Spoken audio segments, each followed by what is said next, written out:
오늘은 구역공과 제8강입니다. 에스겔 성전 사비부 7번째 시간입니다.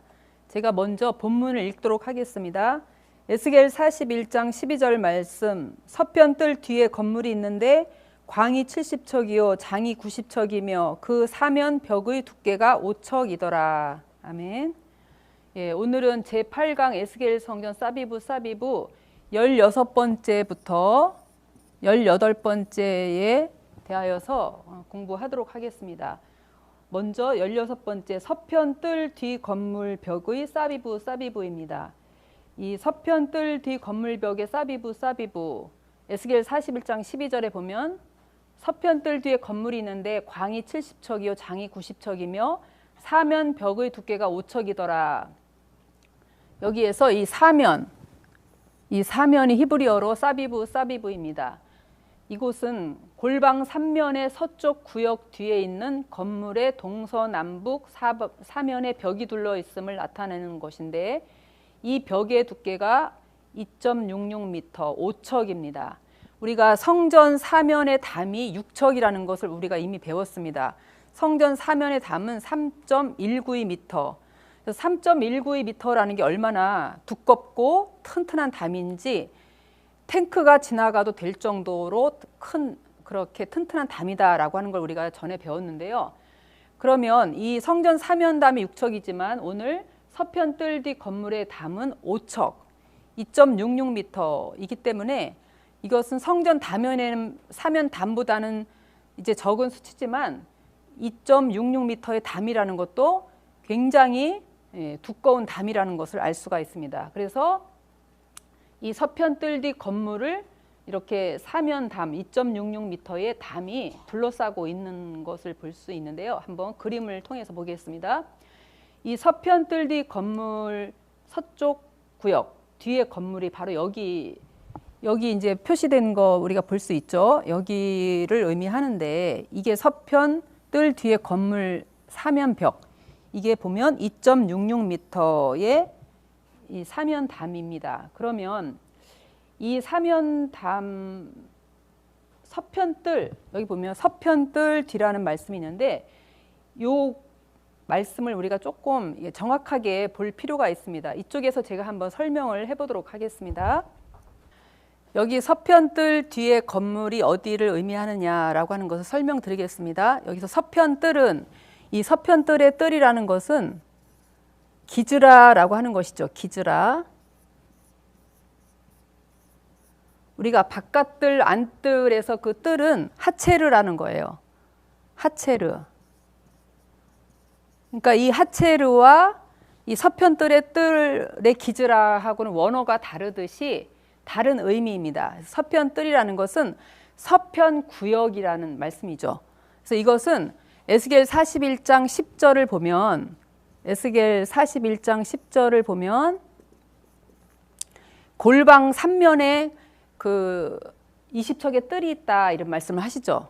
그래서 골방 3면에 여기서는 북쪽 구역에 20척의 뜰, 이게 20척의 뜰이죠. 이게 20척. 그리고 이쪽은 골방 3면의 남쪽 구역, 이쪽은 골방 3면의 서쪽 구역입니다. 그래서 골방 3면의 서쪽 구역, 이 기즈라가 이 구역이라는 뜻이거든요. 골방 3면의 서쪽 구역 뒤에 건물, 바로 이것을 의미하는 것이죠. 그래서 이것은 골방 3면의 서쪽 구역 뒤에 건물이라는 것을 말씀을 하죠. 그래서 이곳에 담이 5척의 두께의 담이 이렇게 있다는 것을 말씀을 하고 있습니다. 그러면 이곳이라는 것을 우리가 알았고요. 그 다음에 한번 이거 그림으로 한번 보겠습니다. 서편 건물 벽 두께. 여기가 이제 처음에 올라가는 7계단 올라가는 바깥뜰 동향한 문간이죠. 여기에서 7계단을 올라가면은 이제 바깥뜰이 나오죠. 이 바깥뜰에서 8계단을 올라가면 안뜰 동향한 문간을 통해서 이제 안뜰에 들어갈 수 있습니다. 그 다음에 이 안뜰에서 10계단을 올라가면 성소와 지성소가 있는 성전 건물이 나오죠.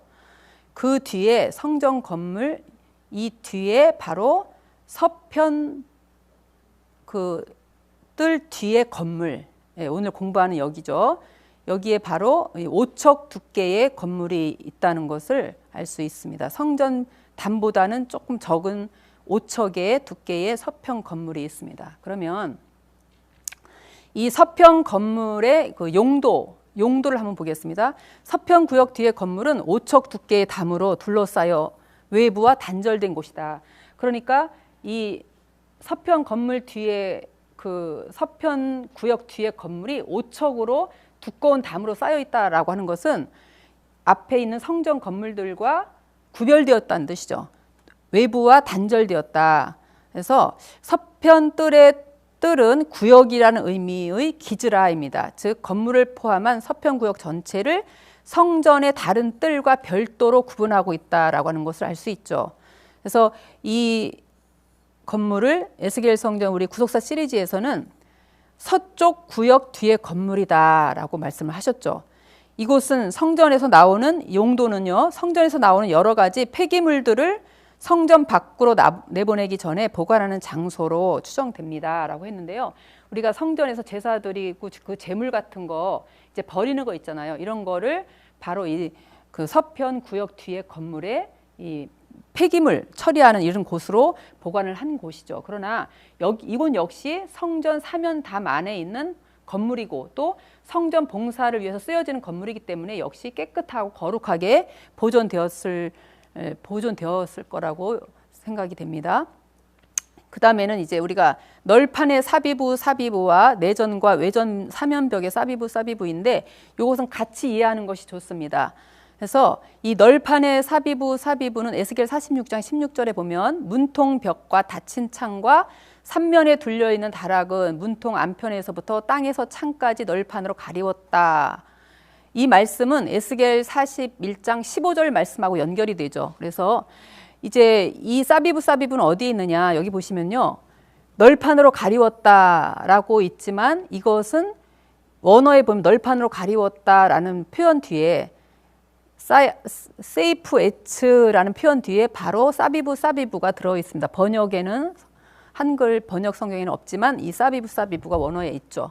그래서 이 에스겔 41장 16절은 15절부터 이렇게 이어진 거로서 내전과 외전과 그 뜰의 현관 그리고 문통의 벽과 닫힌 창과 다락들과 문통의 안쪽 벽까지 모두 널판으로 둘러싸여 있다. 이 뜻은 그러니까 성전 내부를 설명하고 있는 것입니다. 성전 내부의 안통, 벽, 또 이런 창과 3면에 둘려 있는 다락은 골방을 의미하는 것이죠.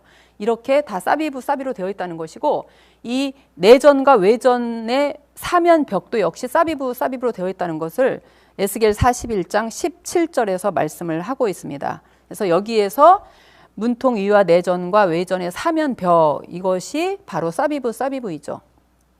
그래서 이 내전과 외전 사면 벽도 완전히 그 널판으로 다 둘러 있어서 그 널판에는 그룹들과 종려나무가 이렇게 새겨져 있는 것을 볼 수 있습니다. 그러면 에스겔 성전에 한번 어떻게 그 내부가 널판으로 되어져 있는지 한번 그림을 통해서 보도록 할 건데요. 우선 그러면 에스겔 성전에 왜 이렇게 나무 널판으로 가득 차 있느냐 의미가 있겠죠. 바로 그것은 성전의 실체 대신 예수님을 의미한다는 겁니다. 이 나무 널판이라는 것은 예수님은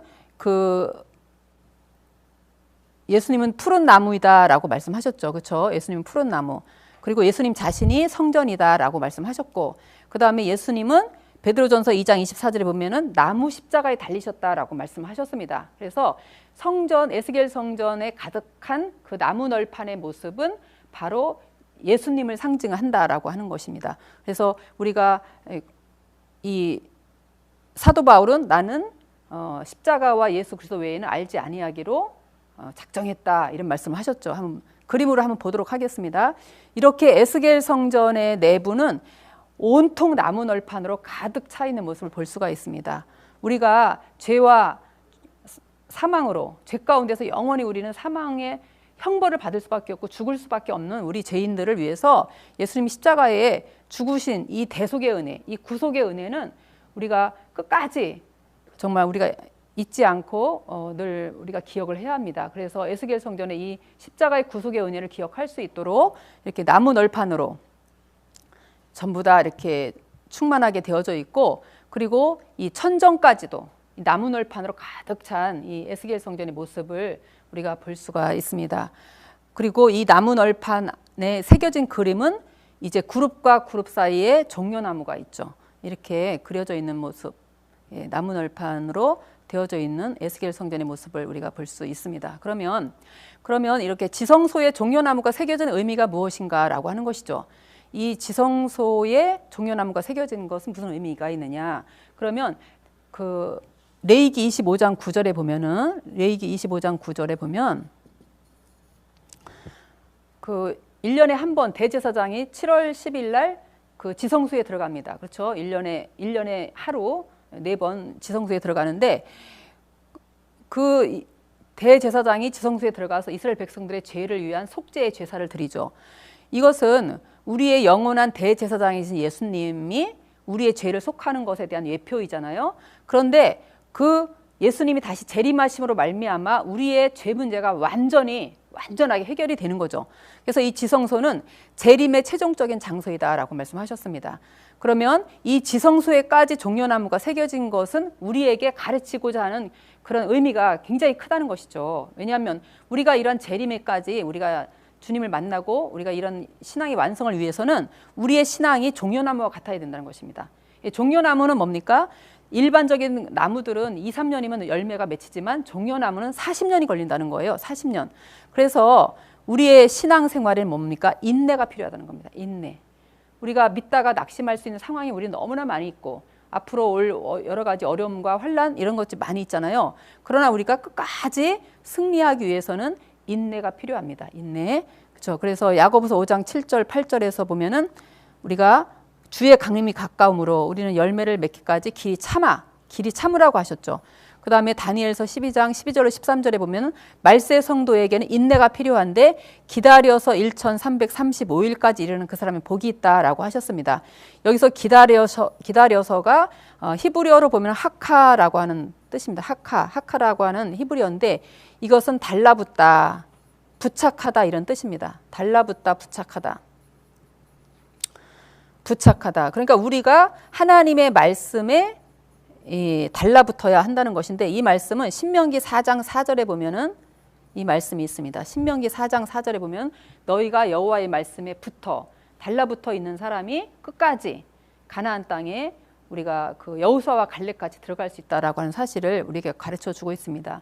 우리 구역장님들 이렇게 하나님의 말씀에 언약의 말씀에 달라붙어서 끝까지 여호수아와 갈렙같이 가나안 땅 재림을 맞이하시는 저와 여러분 다 되시기를 바랍니다. 기도하겠습니다. 사랑의 아버지 진심으로 감사드립니다. 오늘도 우리 구역장님들 이렇게 이른 시간부터 하나님의 말씀을 배우고자 모였습니다. 아버지 하나님께서 더욱더 우리 구역장님들에게 힘과 능력을 허락하여 주시옵시고 하늘의 지혜를 주시고 우리가 십자가의 사상으로 무장하여서 아버지 하나님 끝까지 종려나무와 같이 아버지 하나님 길이 참고 인내하여서 마지막 주의 재림을 맞이하는 끝까지 에스겔 성전에 아버지 남아서 에스겔 성전에 들어가기에 부족함이 없는 우리 모든 구역장님들과 우리 모든 구역 식구들 다 될 수 있도록 인도하여 주시옵소서. 모든 말씀 빌고 원할 때 거룩하신 예수님의 이름으로 기도드렸습니다. 아멘.